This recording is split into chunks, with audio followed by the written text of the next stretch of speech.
3 Canadiens sur 5 âgés de 65 ans et plus prennent quotidiennement 5 médicaments ou plus.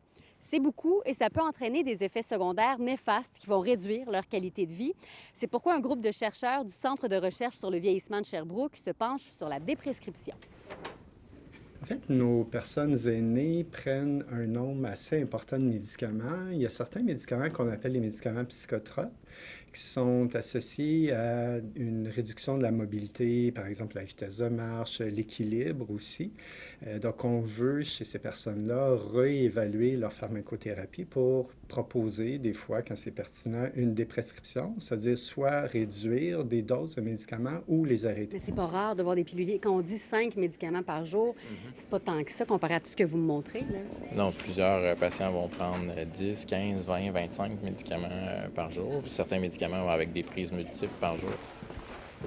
Alors là, on est dans le laboratoire, c'est les tests qu'on fait faire aux patients. Oui, tout à fait. Donc, un des avantages vraiment de notre projet de recherche, c'est qu'on utilise des capteurs portés. Donc, on peut voir des capteurs au niveau des chevilles, des poignets, au niveau du tronc aussi. Donc, au lieu de juste mesurer, comme habituellement, la simple vitesse de marche, les capteurs nous permettent aussi de décrire le pas. Donc, plutôt que juste savoir la performance en termes de secondes, on est capable d'essayer de voir qu'est-ce qui s'est amélioré au niveau de la démarche.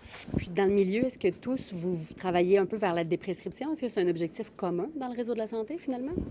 Il y a toujours une question de temps et d'allocation de ressources. Je pense que tout le monde est pour la déprescription, effectivement. Mais après ça, est-ce que tous les professionnels ont le temps d'aller se pencher? Parce que ça nécessite beaucoup d'analyse de dossiers, recherche dans les historiques de patients, comprendre pourquoi les médicaments ont été prescrits, est-ce qu'ils sont encore pertinents. Est-ce qu'il y a des participants qui vous rapportent qui voient déjà des changements concrets? Oui, donc il y a certains qu'on voit qui chutent beaucoup moins. Donc ça, c'est une belle amélioration.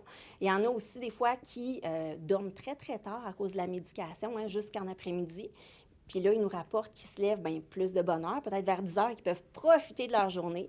Il y en a qui disent redevenir eux-mêmes, parce que des fois, il y a un certain brouillard mental. D'avoir des outils qui nous permettent de cibler plus facilement certains patients qui pourraient bénéficier, ça peut toujours être utile en pratique sur le terrain.